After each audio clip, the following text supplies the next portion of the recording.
Hey everybody, welcome back to Kirk's Journey. So today what we're going to talk about is we're going to go over my story. It is day 25, it is January. We're experiencing a big snowstorm that was coming in from last night through today, which is Sunday. The only thing I've done is gone across the street to where my car is, and I've snow brushed off. I figured if I did it a few times during the day, we were supposed to see up to like a foot of snow. And wrote up a list of things I want to talk about, which I'll tack over here, just to keep me on pace, because otherwise this thing could go on. This thing could go on for a long time. So it's day 25. It's Sunday. Church was canceled. We've already had things like 2-hour delays and cancels for tomorrow. There's even in town here shops. I work in a mill, in a shop, and I haven't heard anything yet. So I haven't had to let my crew know, but they've been places shutting down. So I've spent the day inside here, pretty much just me and the Lord. Very quiet day. Like I said, but just trust in the Lord, and just spending a quiet, cold day inside here, keeping warm, just on my own. So I just figured this would be a good time to go over everything and kind of catch you up, so you kind of know the timeline and I'm going to keep it more focused on the separation and what's happened with me and who I was prior, because we do know that when you become born again, when you become a believer, you are a new creation in Christ, and the old man, the old ways have been stripped away. But let me not get ahead of myself. So I'm going to take you back to September of 2024. It was the beginning of September of 2024, Labor Day actually. My wife and I got married in 2003. We met in 2001. I had met her prior to that, but we started dating in 2001. And we got married in 2023. We got engaged in 2022. Married in 2023. And, we both were believers. And I have to say that I was more lukewarm. I've always believed my entire life. I was raised going to church. And I've always believed in God. I knew there was a God. I believed in God. But it was a thing where you'd go to church on Sunday and then get out of church, and then where are we going to go to eat? Or are we going to watch football? Or what's going to happen? It's like my primary focus wasn't God. It was just like, yeah, I believe in God because I want to go to heaven. I wasn't trusting God, I was just like, yeah, there's God. If somebody would have told me, do you believe in God? I'd be like, yeah, I believe in God. And I've always been more, my beliefs, I've always believed in the sanctity of life and everything like that. So I'm not trying to get too deep on everything. I want to keep this on point. So, but we were married, we had our first kid. Our daughter was born a few years later, and then a few years later, our son was born. And that was about 7 years into our marriage. We had a daughter and we had a son. And kids bring stress, but they're a blessing and they're a joy. And I love my children.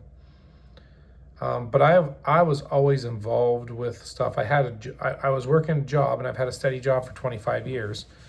But I was always involved in online marketing or Beachbody. I was a coach, and I had lost a lot of weight, doing Beachbody, and got in good shape. But I was always looking for another way to be my own boss. And for years, a friend of mine and myself, we volunteered for about 10 years with the local Lions Club, doing their haunted house every year, helping them build it, run it, tear it down. And when they decided to quit doing it, a lot of the members got older and they decided to not do it anymore. They sold it to us for a song. And, our kids were babies, and I was out there starting a haunted attraction business. And we did that for about 3 years. And then I jumped into another partnership because ours fizzled, and, we kept the friendship. And then there was another fella who was about 15, 20 minutes away who was running a haunted house. His business partnership fell apart, so we did it for 5 years. And then he moved, and we quit doing it. And then I found another partner who was actually an actor in the haunt who wanted to do one.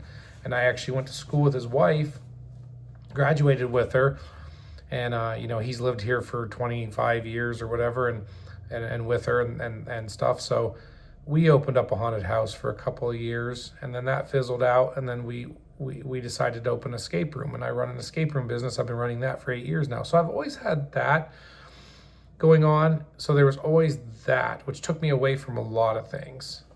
And, my wife and I, like I said, both believed in God. She was much, much more devout, much more enjoyed church, read her Bible and stuff. And I just was like, yep, there's God. But that's the thing is, you grow apart some, but she was always good at never complaining about stuff. She was always good with going to her folks or doing stuff with the kids, and we would do things, but I missed a lot of things with the kids growing up because of the business stuff. So, and we were having arguments just because she didn't want to get involved in the business. She didn't want to get involved in the haunted house stuff. She didn't mind going through a haunted attraction at like a theme park or just going to one. She didn't like the fact of like owning one, running one, and living it 24/7. She doesn't care for horror movies, and I was big into horror movies. Anyway, so that sets up a little bit of before. Well, in September 2024, we were having, our arguments were getting worse and worse. They were getting, more loud, yelling and screaming, and mostly on my part, and her worst she would say is like, you're a jerk and stuff. Yeah, it just got to the point where my escape room, we had to buy our location, which had an apartment above it. And for months, I was like, I kept just saying, I'm just going to move to the apartment. I'm going to move to the apartment. And then one day I just walked out. We had a big argument, and I just left. I took some stuff and came to the apartment. And but I was just, my eyes were blinded at that point. I hadn't been going to church. I was wondering, like, Lord, if you're even real, why would you let our marriage be so bad? I was like, whatever, you don't even care. And it was bad. I came here, and I'd started, I had my old business partner, my original business partner, and there was a fella, and he was trying to put together a haunted attraction. He wanted to start one. So he originally asked my original business partner, my friend, and another guy, and then they came to me and said, there's 4 of us. Do you want to do a haunt? And I said, well, I'm so busy with everything else in the escape room. But, I agreed to be part of it. And by the time the thing was, getting close to opening, the only people that were like the owners were me and him. And it was a 3 attraction, big haunt at a county park, and doing the escape room on the weekends, and then having a life. And there was just so much stress. Plus at work, my boss at the time I'd been dealing with for years was difficult. And it just I'm not blaming everything. It's all, I own it. I wasn't a good person to live with. But I said a lot of things I shouldn't have said. And that's where it was. It was verbal, But I left and was doing this haunted house and everything. And I was just so busy, caught up in myself. And I was just like, and I would stop, like in October, November, December, she was real good and patient. I just went to the house whenever I wanted, and then stopped in. I'd stay overnight at the house if I wanted to. I stayed for Christmas Eve to Christmas, and I was there Christmas morning with the kids. And then the beginning of the year, my son had a concert. My son, he had a band concert. And I just remember I went with my folks, and I was at the point where she was sitting with her folks and my daughter, and I was sitting apart. I was sitting with my parents because I kept pushing her for months. You need to get your own bank account. We need to get a separation agreement signed, what you're going to get, what I'm going to get. We need to get things notarized. And then we need to look into what we're going to do down the road, divorce, who gets what. And she just kept holding out. And she was like, no. She wouldn't sign anything. She wouldn't look at anything. She wouldn't even draft everything. And my feet were being held back too. And I know why now. And in November, I got my own bank account, which made her upset. And then in December, I kind of pushed her. I said, you need to get your own. And I finally pushed her into getting her own. But that's as far as it went. I mean, the bills are still in my name. The house is in our name. There's no agreement. I'm just living here. But the beginning of 2025, I went to my son's game, or his band concert. And I walked in there with my mom and dad, and we were discussing. I was like, it's a new year. Yeah, something needs to be done. I need to figure things out. And they were like, yeah, you're going to have to figure things out, what you're doing. And I was like, yeah, I'm going to have to go to an attorney, talk to an attorney and start seeing what we can do because, it's a new year. I want to travel. I want to get my passport and, eventually down the road, meet somebody else maybe and whatever. And just, we need to get divorced and move forward. It's like, I don't know. It's like right now, it's like I have things I want to do. I want to travel, take trips. I want to live life. God had a different idea. Because I went into that game, or that, I keep saying game, it was a band concert, and they were prepping. Now that concert was in the cafeteria, and just trust me, listen to me, it was standing room only. We got there early, and there was we were back a couple rows. My wife likes to sit front row. We were back a couple rows, and we were there early. And I was sitting there, it was like my mom and dad, me, I think my daughter was here and her friend, and then Julie's mom and dad were down there. And for some reason, there was 2 seats, like where my daughter was and her mom, 2 seats in front that nobody was sitting in, 2 or 3 seats. I mean, there were people coming in, couples that just didn't take these seats standing. Like they were filling all the area, standing room only. Right before the concert started, my wife, was way down there. I hadn't even said hi to her. She jumped up into those 2 or 3 seats. So she was sitting there, and it was like she was framed in the middle of the crowd. I'm like literally looking, kitty corner towards her. And I just remember I'm talking to my parents, and we're talking about, yeah, I've got to figure something out. I got to figure out divorce stuff, yada, yada, yada. I look over, and she looked back. And she, there she is, big old coat because it's January, it's cold in Northwest Pennsylvania, and sweatpants and mud ducks or whatever, and just, my wife's never been in, she doesn't wear makeup, she's a, just the plain Jane, and I love that. She's not high maintenance, but she just jumps up there, and she turns and she looks at me and she goes, hi. She smiles and says hi to me. And I look over and I was like, hi. And in that moment, I said, the only way I can explain this to you, and I know God doesn't do violent things, was it was almost like a lightning bolt hit my head. It was like a frying pan. Somebody hit me. I didn't feel any pain, but I felt like the clang from behind. And it was like my heart, which was hardened in talking divorce. 1 minute before they were going to start playing the concert, she's getting ready to record with her phone. She's so excited. Saw her. Like God pulled blinders off me. A lightning bolt hit me in the head, and God was like, see her. And I saw within a second, it was like when you download high speed something.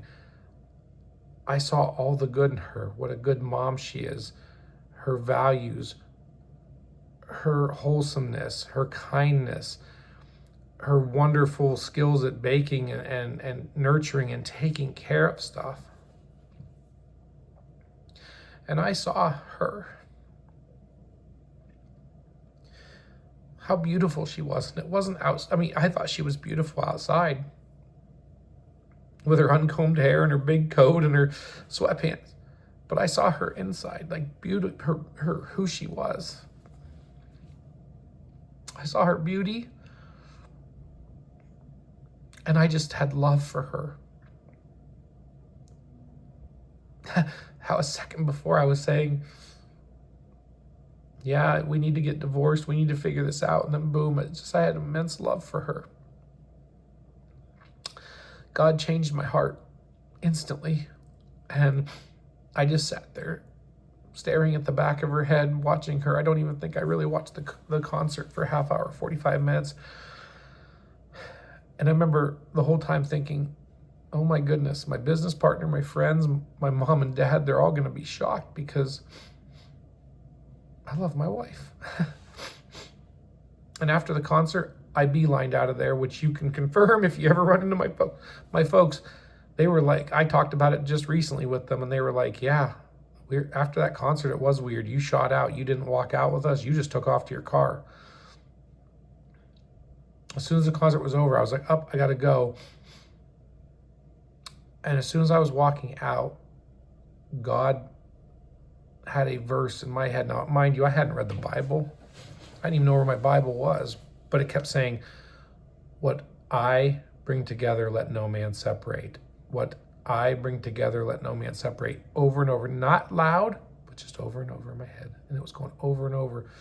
I left there, drove back to the apartment, came up to the apartment steps, and I sat down on the couch, and I was like, what am I going to do? And that was verse, and finally I said, okay. And it stopped.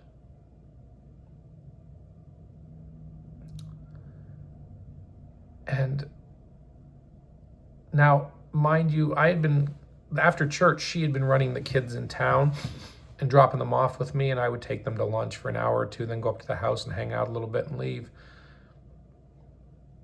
And we'd go to movies on Friday nights, and I would take the kids, but she would always jump in the car too. She would always go, like October, November, December, if we went to the movies. And I said, why are you coming with us? Because I didn't want her there. But then, so for the next couple of weeks, I didn't say nothing to her. I just thought organically we would, get back together. So here we are mid-January, and on, we're doing things on Tuesdays, Thursdays or something. I'm going up to visit and just popping in. On Sundays after church, she's bringing the kids down, and I just remember she dropped the kids off, and I said, okay, we're going to go eat. She's like, all right. And I just remember I backed out, and I thought, we're heading over to this Italian place to eat just a couple blocks away. So I texted her, I said, have you left to go home yet when we got there? And she said, no. I said, do you want to join us? And she says, yeah. So she came in, and the kids' faces just lit up, and mine did too.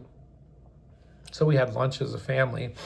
And then one time, her and I just went to the Chinese restaurant together, and I thought, this is going nice. We're kind of getting along, laughing. We spent 2 or 3 hours there just visiting and having a good night.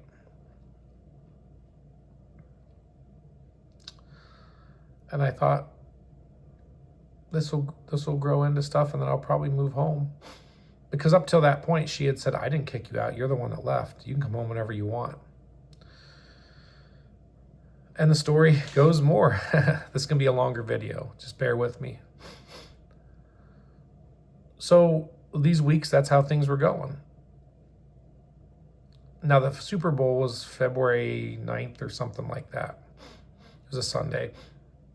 About a week and a half before that, I just remember saying, hey, do you want to meet do you want to come down? And then she dropped the kids off on a Thursday, and I'd get them some McDonald's. I said, do you want to go too? And all of a sudden she was like, no, I got to get some groceries and head to the house. Just when you're done eating, bring them up. I said, okay. And then Sunday after church, she dropped them off, and I was like, do you want to join us? She's like, no, I got to get a gallon of milk and go up to the house. I got things to do. And then when I go up to the house, she's like, I'm going to run over to my mom and dad's. That was about a week and a half, 2 weeks before the Super Bowl. So we had a week or two of things were going good, and then all of a sudden she was beating feet. And of course my mind is spinning, what's going on? Did she meet somebody else? Is she talking to somebody else? I thought things were going pretty good. So the Super Bowl came, and she's like, my mom and dad are going to have a little Super Bowl party with snacks. It'll be the kids and my mom, her mom and dad, and then her, and then I can come up. She's like, if you want to come up. I was like, sure. And I went up to the Super Bowl party, and I thought it was really weird because when I went up earlier in the day, she's left-handed. She kept handing me things. She kept her left hand in her pocket. When we went over to the Super Bowl party, she came in, and she had her left hand behind her back in her pocket for a while. And then when she got a snack, I noticed she was eating. She didn't have her rings on. Now, mind you, for a few years, we'd been having troubles. I just took my ring off. But she always wore her rings. She had her rings off. But the Super Bowl hadn't started yet. My son's an Eagles fan. The Eagles were in the Super Bowl. I broke down and left, and her parents, of course, were like, what are you doing? I said, I can't be here. That stung so much. My heart was so tender. And mind you, I haven't even got to God and I having a talk, but I had to leave. I had to leave. And her parents were like, what? And I said, she has her rings off. And they were like, oh, we're so sorry. And she was in the living room with the kids. And I took off. I couldn't handle it. And I just came back here and cried. That hit me like a ton of bricks because I was like, oh no, she's pulling away. Why? Because I thought things were going good for a couple of weeks. I thought, things were working out. And that just hit me like a arrow to the chest. So that week was Valentine's Day, and I remember I called her Monday and I said, can we go to dinner on Wednesday? And she said, I don't know. I said, I need to go to dinner with you. We need to sit and talk. And she said, I don't know. I said, please join me for dinner. She said, okay. I did the wrong thing. I went into dinner and I begged and I pleaded and I told her, we're married. We need to work this out, blah, blah, blah. And she's like, I don't know if I want to. I'm uncertain. And she looked frazzled. And I looking back at, it was like, but and that was a difficult conversation. We ate dinner, and then on Valentine's Day at the school where she works, I sent a dozen roses, and she texted me that she loved them. And I asked her, I said, can I join you guys for church this Sunday? And she said, you can, but that doesn't mean we're getting back together. I said, no, I'd like to go to church as a family. So I started going to church. The pastor was new. He'd been there about a year. I had only met him once prior. So I went to church. And after church, I walked up to the pastor. He was greeting her. God orchestrates things so well. Me and the pastor had a moment. Julia and her family had went out with the kids to the lobby. It's a small church.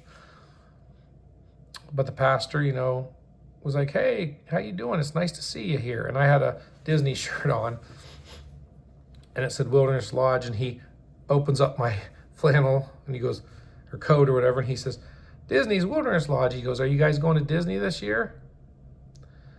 I said, Pastor, I looked right at him. I said, I'm sure you know the situation somewhat, because I'm sure her folks had talked to him. I said, I don't know. She's uncertain. And I kind of said it under my breath because they were out there. I was like, I don't know. And the pastor looked me right in the eyes and he said, if you want any kind of chance, and I may be misquoting this, but it was like, if you want to work things out with your wife, I advise you to get right with the Lord. And I said, I'm trying. And, so I left, and that Wednesday, I called him. His number was in the bulletin. That was my first time going to church. And I said, Pastor, do you have time to talk? This is Kirk. He said, yeah. And we ended up an hour and a half, 2 hours talking. And he said, would you be willing to meet on a Wednesday night Bible study? And I said, yeah. And he recommended a fellow named Dan Muller. He said, go on YouTube and watch his marriage reconciliation story and just his sermons. Well, I got addicted. I watched that, and during that, I remember, watching that because I talked to him Wednesday. I watched it like Thursday night and Friday night. I wasn't even sleeping. I didn't need to sleep. It was like this was going on. Well, then in that time between that Thursday and Saturday morning, I watched a sermon from Dan Muller, and I stood up and said, God, I am tired of living this life mediocre and lukewarm for you. I want you, use me, make me the man I can be, because his sermons can be 2 or 3 hours long, and they would go by like 5 minutes. That's how on fire I was. I was staying up reading, like watching sermons till 2, 3 in the morning. I have to get up at 4 something for work. I'd go to work and I'm just on fire, for the Lord. And I was I said, Lord, fill me with the Holy Spirit. Like I want you. And I just remember when I said that, is no lie. I felt the Lord, the Lord knows with me, you have to do things. Like I said, I'm a bigger fella. You go to the chiropractor, I'm like, work on me. Don't give me some chintzy little, I need you to work on me. You're not going to hurt me. But like with the Lord, he knew that with Kirk, he's fast paced, you know, he was like, okay. I just felt him reach down into my heart and he squeezed it. And he squeezed out all the stuff. Impatience, anger. I felt everything fall away. My love for horror movies, like my love for metal. Like, I'm not talking 80s fun hair metal. I'm talking like, you know, I was listening to like these things like Marilyn Manson and Zombie and stuff. And he stripped away anything dark. You know, things that I didn't have, like just anything that had to do with like death and horror and stuff that I was really, really, really getting into these past few months, darker and darker and darker things. He squeezed it out. And I just remember it's like I had two hands on my shoulders, just pushed me right down, and right here, this TV, I was watching it right on this red mat here, which is real thin on a hardwood floor. And I'm 49, my knees, bam, right down, but didn't hurt. And turned me around and my couch is right there. Just my face got planted on the couch. I was crying. I was like, I give everything to you, Lord. I submit to you. And it was the Lord was like, you know, and I was praising the Lord. And I started singing hymns that I haven't heard in years, and I don't even know the words to, but I knew every word. I started singing even contemporary songs like Awesome God by Rich Mullins. Julie played it years ago. I don't even know the words. I started singing it. I was singing Have Thine Own Way, Lord, and I'm singing the words word for word, and I don't even know them. I'm worshiping the Lord, and he's putting the words in my mouth to these songs and letting me know, and it's just coming out. And I'm like, yes, I want to further your kingdom. I want your love to shine down and through me. I want, you know, I gave everything to him. And in an instant, he squeezed all that stuff out. And I will tell you right now, in this past year, I have not watched one horror movie. My parents gave me The Wolfman, and I watched like 5 or 10 minutes of the clips here and there. And I was like, I just couldn't get in. I was just like, I couldn't get into it. If I see a trailer for a horror movie, it makes me feel kind of sick. And here's the other thing. I was doing that haunted house. We did year 1 of the haunted house. We were planning year 2 of it. And I just was like, Lord, I just felt wrong about it. And my business partner was like, we need to get together. And I kept putting them off. After a couple of weeks, I just prayed, Lord, because I started praying and I was like, I wasn't sleeping. I wasn't eating. I was hardly eating anything. I lost like 30 pounds, 20 pounds. You know, it was like fasting was so easy. It was like I was just replacing everything to the Lord with the Lord and not sleeping. And I didn't need to sleep. I'd sleep an hour or 2 a night. And I'd wake up and get up at like 3 a.m. and start watching Dan Muller before I had to go to work. And I'd get back and I was just in this apartment like this is the secret place. God had me in here and it was just him. And I ordered a Bible. I got a New King James Version Bible and I started reading it. And it's like spending time in the Word. And I was hungry for it. And I started posting stuff on Facebook. And there was a bunch of friends. And I started deleting people on Facebook that just were not good influences or that just mocked. Or if I saw them say, I was like, I don't even need that kind of garbage. You know, and then friends of mine, I was posting stuff. Some friends kind of, you know, they didn't really say much. But then there was friends of mine. One of my friends says, you know, I prayed. I knew you were separated, and I know you and I know your wife, and I prayed for you to find the Lord first and then you guys to reconcile. And the pastor, you know, told me that was his prayer, and I think even her parents' prayer, I don't know, but the people in the family were praying that I would come to the Lord. They didn't think it would happen, but they wanted me to come to the Lord before we got our marriage back together because our marriage was going to fail if it got back together before I came to the Lord. Boy, I can tell you, yeah, Dan Muller changed my life, and I've been going to Bible study every Wednesday with the pastor, and I love church. I go to church, and I can't get enough of singing. I never sang. I'm singing. Pastor's like, can you come up and help with the offering or the communion plates? I'm up there, and I'm just like, I want to serve you, Lord, and that's my heart. And yeah, so that's what happened with me. Like the Lord stripped everything away, and it was instant. He can do it in an instant. I asked and he did it in an instant. I have no care for any of that music. I have no care. You know, it's like, I never cared for soft worship music and this and that. And that's all I listen to now. I mean, I listen to some 80s and stuff but it's like, man, I can't listen to that heavy stuff. I can't watch that gross stuff. You know, I can go out on a fun evening and stuff like that. If we wanted to go do a pumpkin patch or a hayride or something or a haunted house, that's fine, but I can't live it 24/7. I can't live that darkness. And I have to tell you this.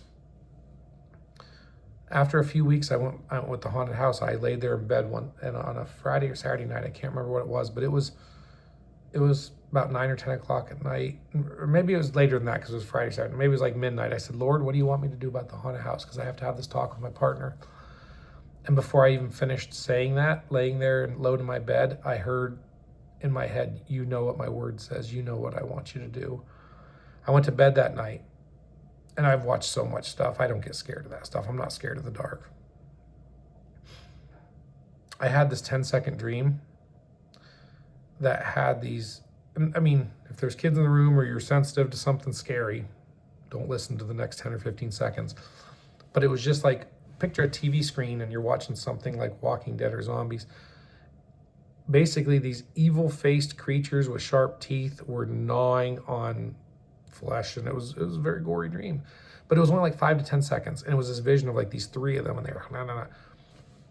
And I woke up at 1:30 in the morning, I remember, in the room there, and it felt like the room was darker than it ever was. And there's a couple curtains in the room, but there's light from street lights that come in lightly through them. But my room felt pitch dark, and I felt spooked. And I remember sitting up with the covers over, over my hips there in my room, and I just remember I was pouring sweat. And that image scared me so much, and I was just pouring sweat, and I couldn't get out of bed to turn the light on. I was so afraid that if I got out of bed, something was going to get me. It sounds ridiculous, but I had fear. There was fear over me. I was scared. It was like the Lord was saying, that's a very dark thing for you to be involved in. And then that day I pretty much went to eat with my business partner. We went out to dinner, and I told him everything I'm telling you like here. And he was like, hey man, you've got to do what's right for you. And I walked away. I had a few $1,000s invested in it. And I said, I don't want anything. I just want to be signed off on it. And you take it, and I don't want anything from it. I just your friendship. Because I grew up with the guy. And I walked away from it, and God made it easy. So yeah, I walked away from a lifelong dream. Ever since I was a kid, I always said I wanted to own a haunted house. And this one was growing to be pretty successful. They had year 2 this year, and they added another attraction. It was doing well that we were talking about. So like I said, I walked away from that because God changed my heart. So God has pretty much gave me, wise counsel. I found out there's some people I even work with.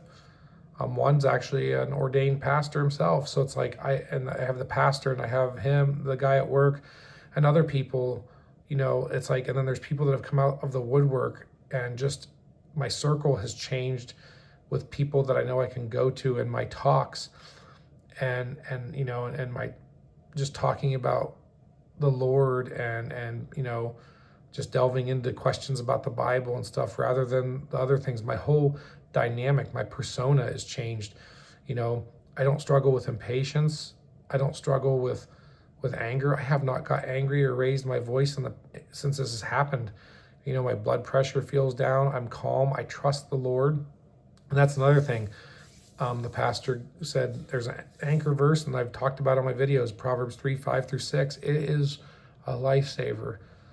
Trust in the Lord with all your heart. Lean not on your own understanding. Acknowledge him in all ways, and he will make your path straight. And I praise the Lord all the time for everything. And I give him thanks, and I trust him, and he provides for me. And there's different videos I have there that talked about how he's provided food, and he still does. He provides. I got a check, I think I said yesterday, out of the blue for about $100 that I never knew I was getting, when I was thinking to myself, like, oh, like I could use some money and something. And it's like last night, it's just the Lord provides. I don't feel like I would have to, and there's been times I haven't went and bought any groceries, and I've went to work, and maybe the safety guy at work has come in and dropped off 13 pizzas, and then there's been so many pizzas, I've taken a pizza or 2 home, and then I have food in the fridge, and that night my mom's like, hey, I made too much food, I'm running up some leftovers. Lord provides for me, just putting my faith and trust in him. I know he feeds me, and it's like, I know I can give to different things, and I know that the Lord is going to bless me and and bless that giving. And it's just I just trust in him so much.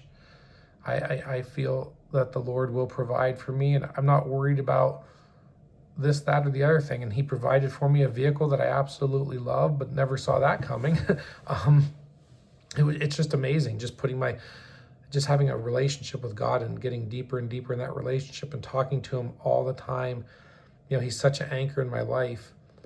And, that's the thing. So that there, and then, like I said, and I also told him, I've talked to the Lord, and my thing is I want to be back. My number one goal is to be back with my family. And that's been the hardest thing this past year is it's still, I'm uncertain. And people seeing me through the lens of the old man, because for years, that's who I was. And now this past year, I have a lot of friends, family, they're like, yeah, you're definitely not the same person. And you don't have the same tastes and this and that. You're totally different that way. And we went on a trip for 3 weeks to Florida, and it was like family time, and then come back to the apartment, not be able to move home. But I have made the choice to honor my marriage and love my wife like Christ loves the church. And 1 Corinthians 13 talks about what love is. Love keeps no record of right or wrong. Love is patient. Love is kind. Love is not selfish. It's not, envious, and it never fails, like all the things.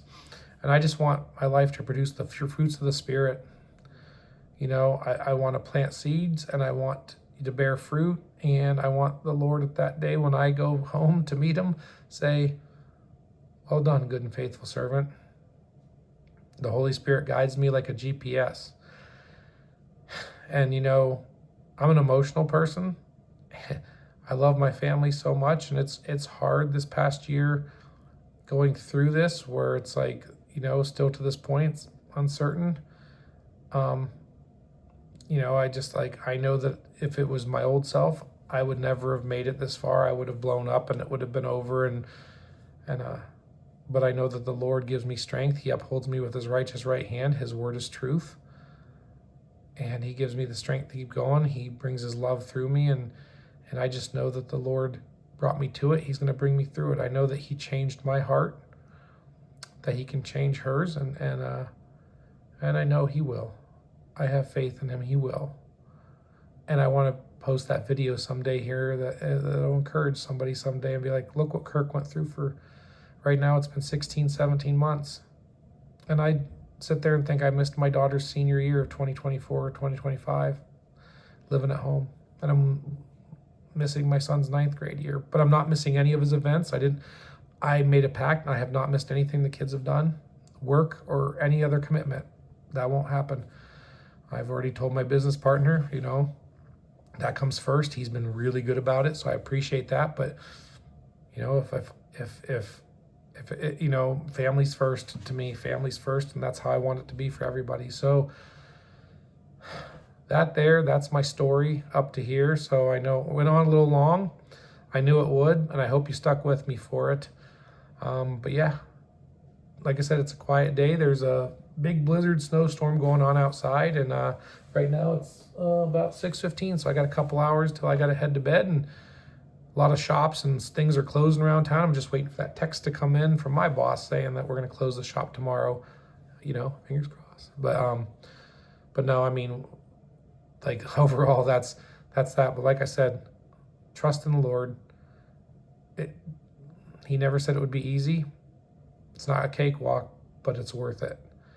And the enemy prowls around like a lion looking for his next person to devour, and it is a spiritual battle. And I want to walk in the Spirit, not in the flesh. And I truly, truly believe that, like Galatians 6:9 says, do not grow weary in doing good. For if you continue and don't give up, you will reap a harvest. So that's in the Bible. That's the word of God. And it's true.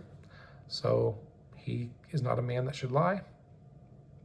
And his ways are above our ways, and his thoughts are above our thoughts. So he's going to come through. He always does. He's good. So thank you for sticking around with me for this 40 minutes. And I will see you tomorrow for the next one. Please like, comment, share.